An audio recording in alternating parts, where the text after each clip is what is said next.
So let us get started with today's discussion on automatic cache application. This is also referred to as Smart Cache, and Smart Cache is the terminology used by PeopleSoft. In EBS we use automatic cache application for this particular feature. So today's agenda is we will go through the feature, what this feature provides, a feature overview. Then we will go through basic setups to implement the feature, and then we will see how to run auto apply, okay, and the code flow, code structure, files involved, debug log, all other information. Finally we will do a simple hands-on, okay, small hands-on, because hands-on is not really a big thing, because after you set up everything, once your basic setups are all configured, this is simple, similar to your normal logbox run or quick cache run or even normal receipt UI run, okay. So feature overview. So the purpose of this feature is to create a process that would allow maximizing automatic cache application and minimizing the need for manual cache application. Ideally, all receipts should be applied automatically without manual intervention. And the benefit of this feature is that the existing logbox users also can benefit from this particular feature. It will increase the automatic match rate. So before we talk about anything, first thing is we know that this feature, after this feature, it maximizes the automatic cache application and it minimizes the manual intervention. Now before we get into that, actually let us talk about the other 2 points that I have mentioned here. See, when you speak about cache application, there are 2 ways. One is automatic application, one is your manual application. Automatic application is nothing but your logbox or your automatic receipts, where you just spawn the background job, batch job, and it will automatically create the receipts and carry on with the applications. Whereas when you speak about manual applications, a user has to manually sit, okay, open the receipt workbench, and then fill in the application details and all. So when we say that manual cache application shall be minimized, the basic reason behind that is, when you need some manual intervention, it means that it is an extra burden on any organization. Okay, when these things can be done automatically, whatever has to be done can be done automatically. Manual workforce can be used in certain other productive ways, instead of sitting and doing this clerical job of entering the transaction details and receipt details, everything. So whenever we speak about this application, or to that extent, whenever we speak of any feature, we should always speak about how it can be automized and how automation can bring benefits to any organization. Even when we do development, okay, in Fusion, when you speak about development and all, they always speak about automated test cases. So over there also, instead of like a person sitting and testing all the flows, they have built some automation test suite, which will be run on a regular basis, and it actually increases the load on the QA by reducing the manual intervention. So if we keep that apart, so the main focus of increasing the automatic cache application rate is just to minimize the manual intervention, so that the manual workforce can be used in other important areas, other focused areas. So why do you need manual cache application, and what do you need for automatic cache application? So why do you need manual cache application, what do you need for automatic cache application? So when you speak about automatic cache application, okay, a system cannot go and apply a receipt to anything of its own choice. Okay, whenever you speak of automatic cache application, automation, or even AI, artificial intelligence, or anything, it always works on certain rules. Okay, you just set up certain guidelines or certain rules based on which only the system will behave. If you can think of, like when we spoke about logbox session, there is something called auto cache rules. So even over there we have set up the system in such a way that receipt application can be carried automatically.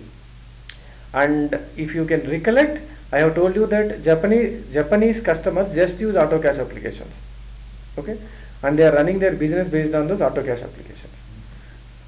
So whenever we speak of automatic cache application, we should think of certain rules, okay, and those rules should be definitive, okay, which should provide, we should have a logical end.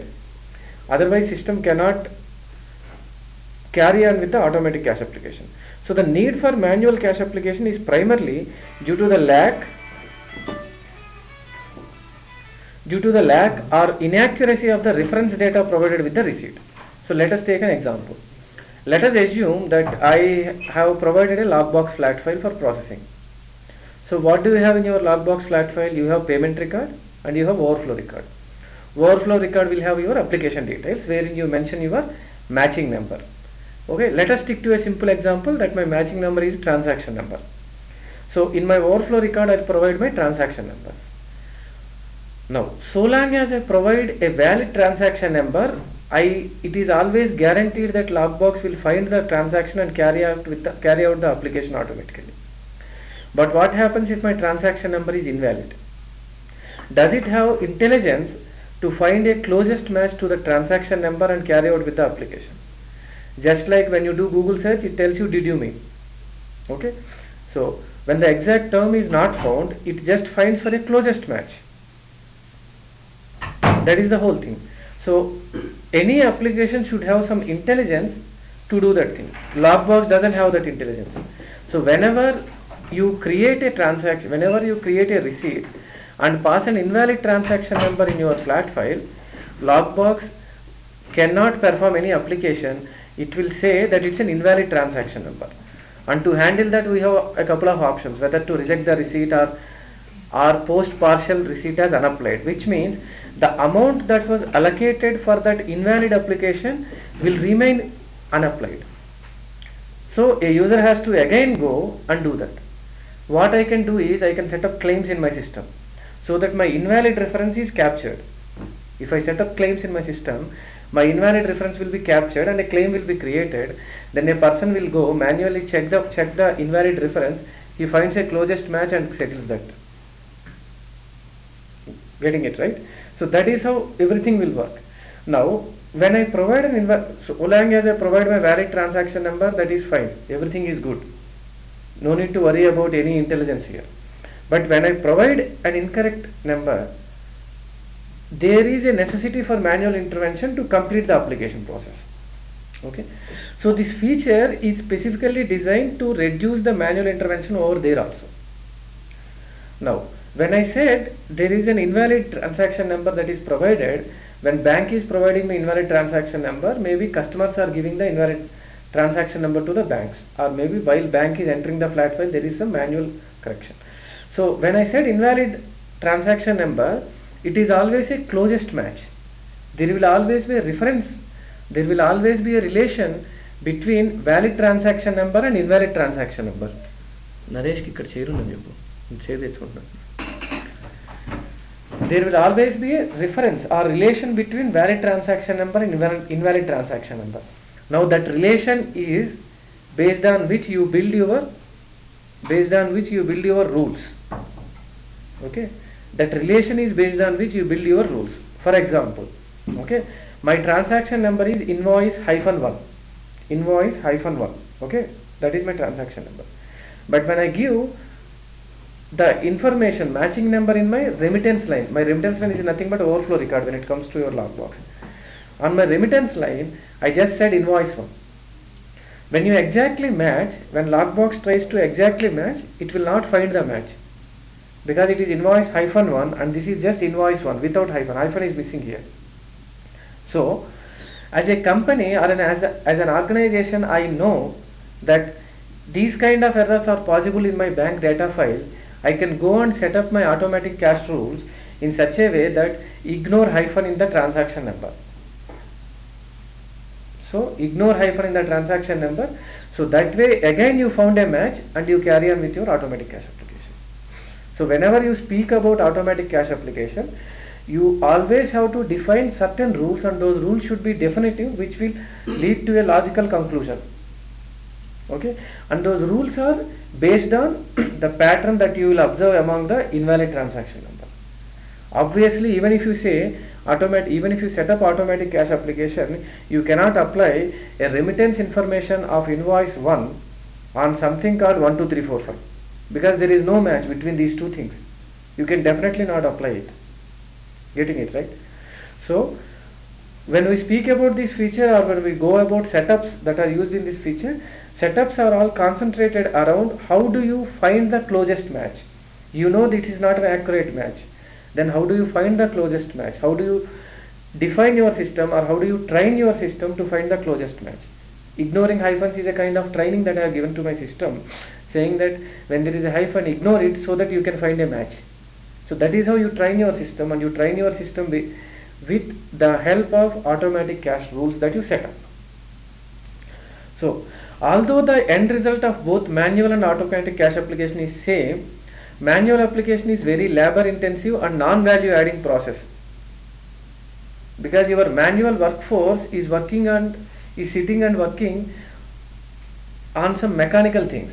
Okay, so it's not adding any value to your organization. So this makes it a prime candidate for automation. So this is the whole background behind why you need this feature. When I said automatic cache application, the first question that may come into mind is, I have got logbox, I have got automatic receipts. Why do you still need automatic cache application? Okay, so this automatic cache application is actually on top of logbox, or on top of receipt UI, or on top of quick cache UI, wherein you train your system to handle scenarios where your reference numbers are not pretty accurate. Okay, so this is not an alternative for your logbox process. This is on top of your logbox process. Okay, so for this automatic cache application, actually we have used an algorithm called Levenshtein algorithm. So there is a Levenshtein distance that you calculate between two strings. Levenshtein distance is nothing but the smallest number of insertions, deletions and substitutions required changing one string to another. Don't worry about tree here. This is just the definition I copied from Wiki, and even the example is from Wiki, so that if at all someone has to go through this again, Levenshtein distance, you can just refer to the Wiki page. Even the example I have taken it from the same thing. So when two strings are coming, like say invoice 1 and invoice -1, what is the Levenshtein distance between these two things? 1. I just need to delete hyphen so that I can get invoice 1 again from my invoice -1. So when I get my Levenshtein distance, I calculate it as a percentage of my string. So it is nothing but number of insertions, deletions or substitutions required divided by length of the string, so that I get the percentage of changes that I need to do. Based on this percentage, I set up thresholds. This is how I give information to the system, so that, see, you can carry on with an automatic cache application when my threshold is more than 80, more than 90. But if it is below 80, don't do automatic cache application. Why I am not doing automatic cache application? If it is below 80, there is a chance that my reference number provided in my remittance line or in my logbox flat file is not actually intended to close the transaction number that it has found as a match when it is below my automatic threshold. It is all business use case. When I set up my automatic cache rules, I know the pattern and I know the reason for failures. Okay, I know the reasons for failures, because why automatic cache application is not happening. When I say automatic cache, it is through logbox. Why logbox is not automatically applying the receipt in transaction. Okay, so I know the pattern. Based on that only I derive the threshold values.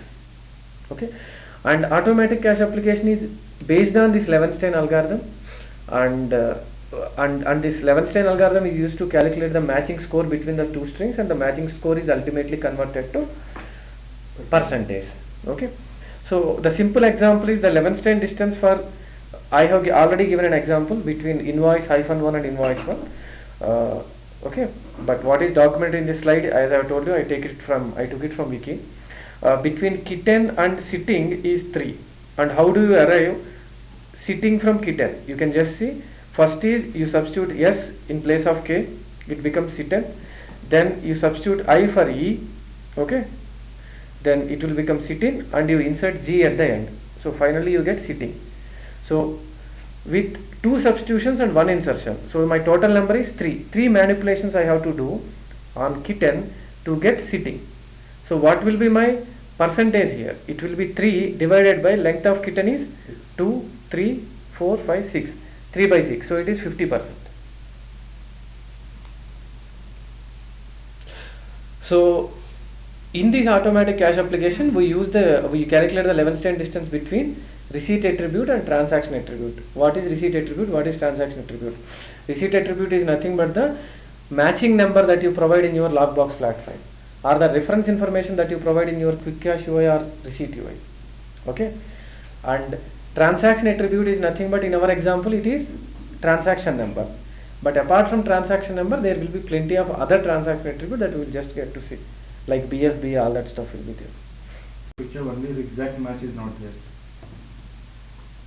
If exact match is there, you don't need automatic cache application actually. Yes, true. Whatever you have said is true. Transformation match is basically useful when you know certain patterns or certain strings that are okay. Assuming that my bank flat file sends me extra spaces, logbox can never identify the transaction number, right? So I know that my transaction number will always have extra my reference number will always have extra space, so I will tell system ignore spaces. And I always know that my system, my original system, has got some additional characters like hyphen, okay, or dollar at the end, something like that, whereas my bank file will not contain these things. So I will tell system to ignore these special characters in my document number. So matching string transformation is slightly complex, okay, even technically also, but the whole purpose of the matching string transformation is to make sure that we find a match, and we need to train the system. If you go through these setups, maybe some 10-15 minutes, you can just understand it properly, okay. But I think I have explained it clearly, okay. So and let us focus on the first part, which is on my remittance reference number, and see what I am telling system to do. Okay, so I have got multiple transformations here, which is 1, 2, 3, 4, and system will do these transformations in the same order, okay. So first transformation is, I am saying string location is front, I am saying, and string value is space. I did not mention any characters, so I am saying the system that ignore all spaces at the beginning of my string. My second is, I am saying ignore all zeros at the end of my string, which is my remittance information, okay. My string is here remittance information, because I am speaking about remittance reference number. So first step I said ignore all spaces, second step I said ignore all zeros at the end, third step I said from the front remove any character and remove 2 characters only. After you remove spaces from the front, zeros from the end, then you remove the first 2 characters of my string. First 2 characters, I said any, so anything you just remove it. Then there is other thing called floating. Now what I said here is, after you do all these transformations, then if there is any hash, I said floating means any occurrence of this character. If there is any hash in my string, just remove it. Now you get your final transformed remittance string. So if my remittance information is something like space, okay, IN 735100 hash and 00 hash, okay. So I think I can write it, but I cannot stop it. Okay, I will give that example at the end. What will happen? I will refer to the same thing again, okay, because I cannot record that one if I move out of PPT. So this is how you define your transformation. Now similarly for your document number, I will just read through. What I am saying is, I think it is the same actually. So it's the same thing. I just said remove leading spaces, remove trailing zeros, remove the first 2 characters of my document number, and then remove hash if there is any occurrence of hash in my string. Finally I got my transformed remittance string, transformed document string. Now you use that as a basis for match. Derive your threshold. If your threshold is greater than 95, consider that as a candidate for automatic match. If your threshold is less than 95 but greater than 60, that will be a suggested match, which will be shown as a recommendation to the user, wherein user has to finally decide on which matching number it should take to carry out the application. So while transformation, we have the option only to remove the characters. We don't have any option to add any character, right? No, you cannot add any characters, only to remove. If you want to add, you remove it from the other. Right. So that is how you define your rule, okay. When you compare it with Fusion, Fusion also has the rule. So the additional thing that we have in EBS is rule set. If you remember, AutoCache also has a rule set. So our PM wanted to have a correlation between these two things. So what he said is, we will define a rule set on top of rule. So I can mention more than one rule in my rule set. My AutoCache rule set is nothing but I have got 5 AutoCache rules. So in my rule set I can tell 1, 2, 3 or 4, 3 or all 5, 3, 4 or 5. Based on the priority, it will carry on with validating each and everything. Okay. So what is this automatic matching rule set does is it allows user to group automatic matching rules into a set. User can also assign a priority to each rule in the group, and priority determines the order in which the system will evaluate each rule for matching the attributes. So if you use this rule set, what it will do is it will first evaluate transaction rule. Maybe it is based on transaction number. So it will find if there is a match on the transaction number. Then it will find if there is any match on the sales order. Then it will find if there is any match on the purchase order. Then it will find if there is any match on the BFP. Okay. Now the order in which it evaluates is based on the priority, but will it evaluate everything? That is a question. Okay. It will stop evaluating if it performs an automatic cache application. What does it mean? Now I picked up my transaction rule and I have found 5 matches, 5 suggestions, but none of my suggestion is more than 95%, which is the basis for my automatic cache application. So now I have got only 5 suggestions here, greater than 60. What I will do, I will now move to sales order, but in sales order I have found 4 suggestions, one is more than 95. So I will complete the application with that more than 95, remove all other suggestions, and I stop it there itself, because I need not evaluate any other thing, because I have found sales order rule.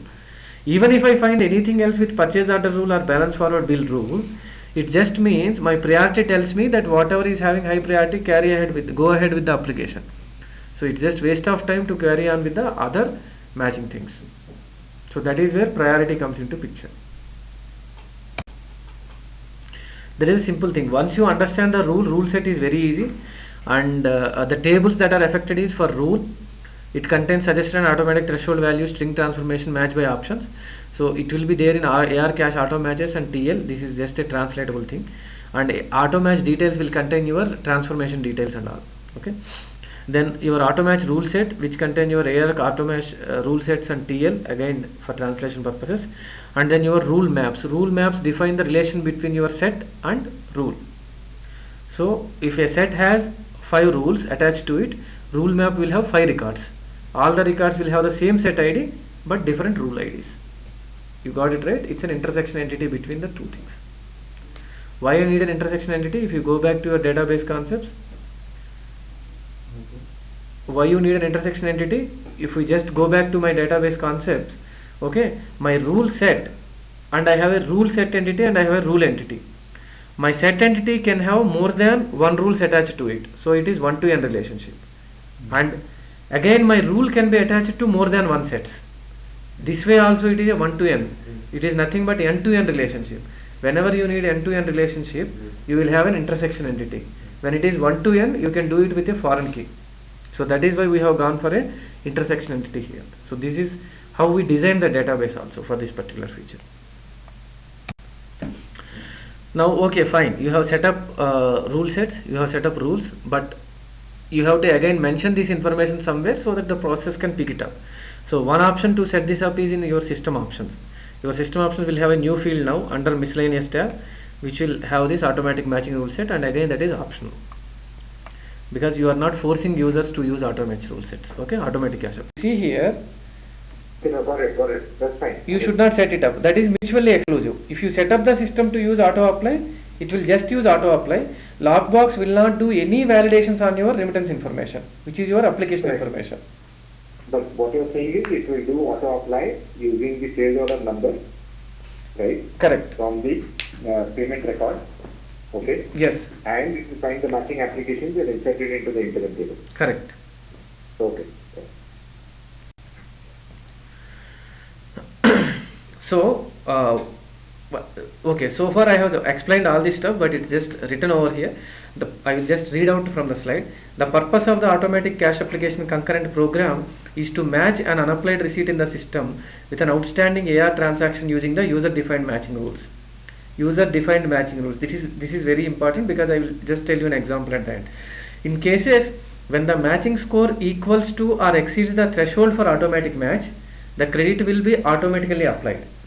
So if it is more than automatic match only, it will get automatically applied, otherwise it won't get. Now in cases when the matching score equals to or exceeds the threshold for suggested match but does not reach the threshold for automatic match, the remittance line will not be automatically applied. Instead, it will be tagged with suggested match and presented to the user, and the user can choose which transaction this receipt should apply to. Meaning I have found 5 matches but none of them are more than 95. So when user queries up the receipt in UI and goes to remittance lines window, he will see 5 applications, 5 suggestions. They are called recommendations, 5 recommendations. System has found 5 recommendations for you. You decide which one to apply. You decide which one to apply. Because based on your setup, system cannot do automatic application. You told the system to do application only if it is more than 95. System didn't find anything more than 95. Now suggested matches will get stored in AR cache records all table and can be queried through receipt UI. Same tools remittance lines will show it. Okay. When I said using the user defined matching rules, because what has happened is I have seen some support executives like approaching me saying that few of their customers wants to use automatic cache application. What they have done is they have created a receipt. Okay, they have created a receipt in an unapplied status and they are running auto cache application program. So the purpose of automatic cache application is not that. It won't take unapplied receipts and go ahead with the application. Purpose of automatic cache application is you have to give some information in your remittance lines. It cannot pick up all your unapplied receipts and go ahead with the application just like that, random applications. You have to tell me what is the basis of application, then based on your rules only it will go ahead with the application. Okay, you got the difference, right? If you just create an unapplied receipt and say, okay, go automatically apply this, it won't do anything. If that is your business case, you use auto cache rules through Lockbox. Okay, you use auto cache rules through Lockbox or Quick Cache if that is your business case. No, what is the receipt entered manually and a large number of receipts we entered manually, but we want to automate this task, this application task. Then there is no way. You have to somehow derive something based on which you can use automatic cache application. Because ideally also if you speak, you just created 1000 receipts in your system for particular customers and you are telling the system to go ahead with automatic cache application. What is the basis for the system? When you want to automate something, there should be some basis, right? It's not human brain sitting over there. You should give certain guidelines. That is what I said. You should give some definitive rules. Without that, system can never operate, isn't it? Without that, system can never operate, because until and unless you give certain guidelines, system is only clever enough to follow your guidelines or instructions. If you do not tell anything, it cannot do anything on its own. So, they can use the public APIs as receipt APIs you can use. You want to use receipt API in that, but you need exact match over there. But if that is your business case, automatic cache application is not for you. Because your business case explicitly demands manual intervention. But if you can alter your business in such a scenario, in such a case, that any of these features can be used, either auto cache application through Lockbox or automatic cache application feature or smart cache feature, just to avoid confusion, smart cache feature, then you can use it going forward. But if you have 1000 systems now in your system unapplied, 1000 receipts in your system now unapplied, you cannot use either of these two things. So this is the code flow. I am not sure if you can actually see this, but I will just read it out for you. Automatic cache application, how it will work. Okay, it starts, it selects the receipt for auto application, then it checks if use automatic matching rule checkbox is selected. If it is not selected, then it cannot do automatic cache application. Then it goes and check if unapplied remittance lines exist on your receipt. There has to be unapplied remittance lines, okay, which is in your AR cache remit refsol. If they do not exist, again that is the end of it. There is no need for any automatic cache application. Then it goes, receipt has unidentified or unapplied balance, okay.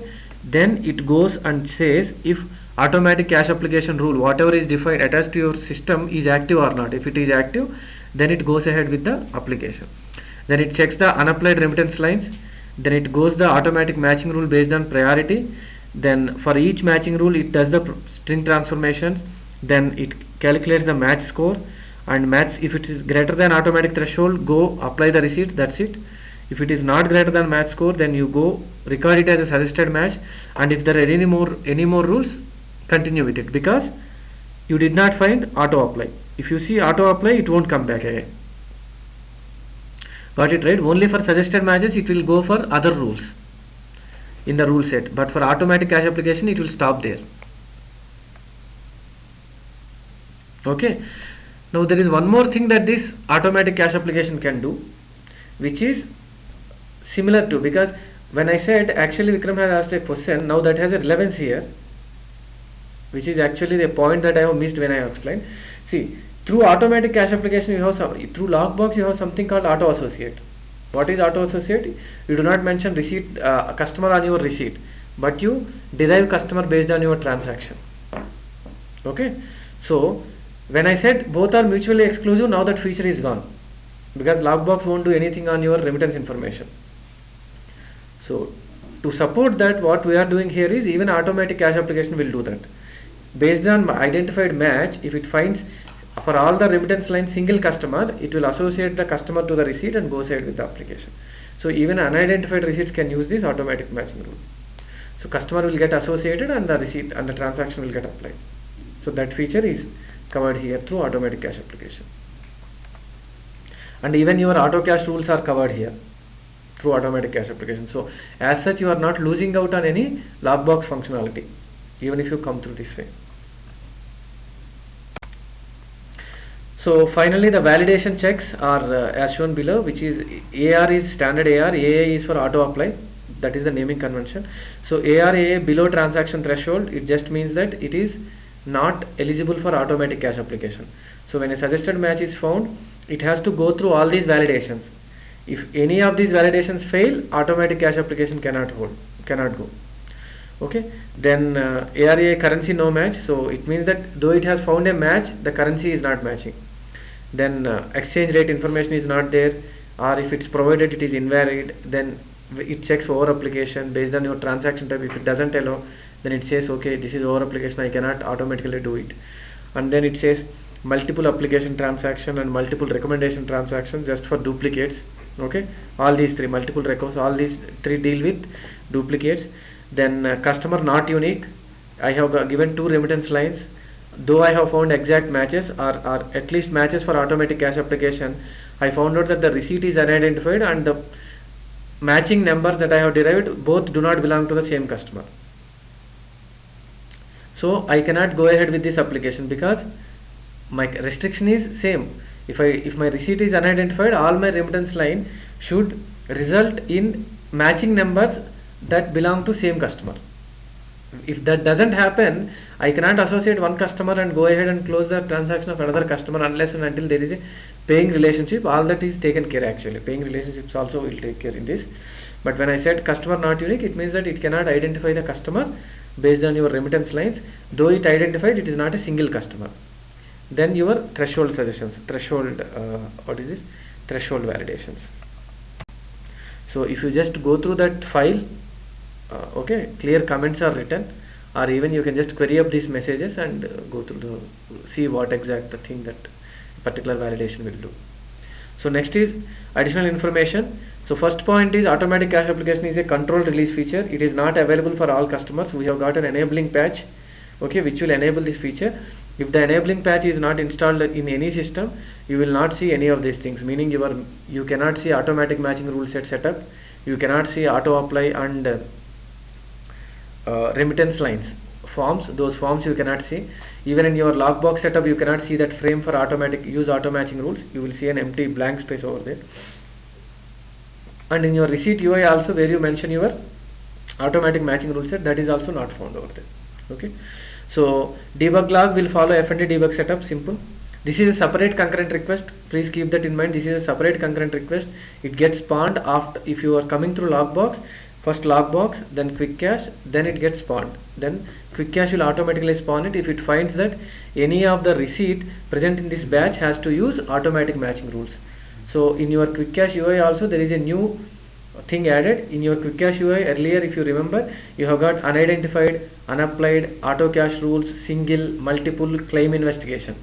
Okay, 7 types are available. Now you have got one more type which says automatic matching setup, automatic matching rules, or automatic cache application. I think we'll just see that UI. Once that is selected, then remittance lines button will be enabled on your quick cache UI, wherein you can go and fill in the remittance line information. And this can be run in multiple threads. Okay, automatic match cache application program can be run in multiple threads. Then code structure is, it is only one single file which is ARAT-APPB. If you go there, it will have good comments also inside this code.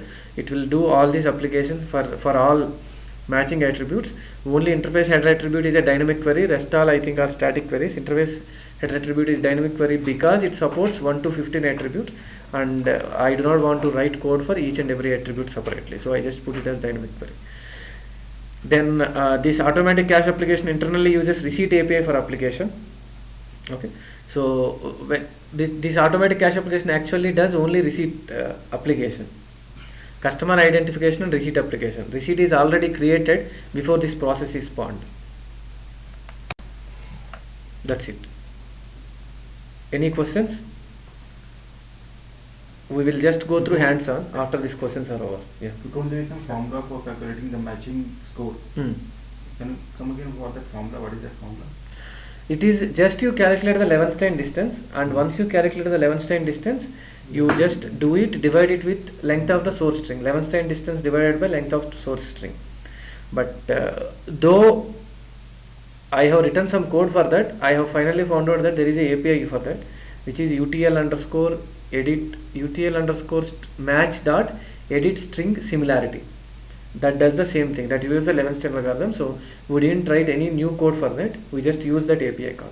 So according to that algorithm, suppose if there is 2 strings and if we need to substitute one character from one string to match with the other string, the score will be 1 by, suppose the character is of 6 characters, 1 by 6. Right. So that will be around 17% or something. But if suppose there are 5 characters getting replaced to match the second when one, you it come will to be 5 by percentage 6. actually, when you come to match percentage, it is nothing but your 100 minus 17. Okay. Because it is 83% match. That is what I want to confirm. It is 83% match. Any other questions? I think for logbox process also, if suppose there are records in the suggested state in place of the meeting the threshold criteria, so logbox also will keep them in the address table only for the suggested, is it? No. See, what happens when you run logbox with auto cache application enabled is, you load the data into your flat file, data goes into your interface table. Now there will be some validations done at the receipt header level and logbox level, no validation at the application level because you are using your auto cache application, right? So after this, what happens is, the receipt header information will be pushed to AR interim cache receipt solve. Ideally, application information will go to AR interim cache receipt line solve. But if you have automatic cache application enabled, AR interim cache receipt line solve will never get populated because logbox is never bothered about application here. So it just pushes the receipt header information to AR interim cache receipt solve and the matching information into your AR cache remit ref solve, new table. Okay. Then quick cache will run. What quick cache will do is, it will pick up the receipts and it creates the receipts in unapplied status. Okay. It will never worry about the remit ref solve. And once receipts are all created, it spawns the automatic cache application. Now automatic cache application has receipt created in unapplied status and references. Okay. So it will go ahead with the application. Now when you said it has found suggested matches, my receipt is already created by quick cache. So it need not stay back in your interim tables. So that is why I said automatic cache application, the background, like before automatic cache application is spawned, receipt is already created. Yeah, got it. There was one setup where you showed that we can use automatic cache application feature if the receipt is getting created without any application information. That is auto cache rules. So when you refer to auto cache rules, okay, let us refer this as smart cache and that as auto cache rules. Okay. So what that means is, now I have given in my flat file, I didn't mention any remittance information. I do not have any overflow records. I do not have any invoice information. Okay. So my receipt header will go into what? My receipt header will go into my interim cache receipts table. Now the only two types that are possible here are actually only one type that is possible here is when I am using smart cache is use automatic cache application. Automatic cache application and auto cache are slightly confusing, but just clarify that automatic cache application is nothing but smart cache. So I am using smart cache here. So my quick cache receipt will have application type as smart cache. Okay, but when I do not have remittance information, there is no use in going for smart cache. That is same as what Kapil is saying. But in his case, receipt is already created. But in this case, receipt is not created. So what I can tell system is, I have got auto cache tools already defined in my system. So what I can tell my system is, okay, if there is no remittance information, there is no use in using smart cache. So just use the existing auto cache tools so that my receipt will get applied. That should work for that feature. For that feature only. Only if you are using the smart cache feature and if there are no remittance lines, you want to use auto cache tools, because without remittance lines there is no use in running auto cache smart cache feature.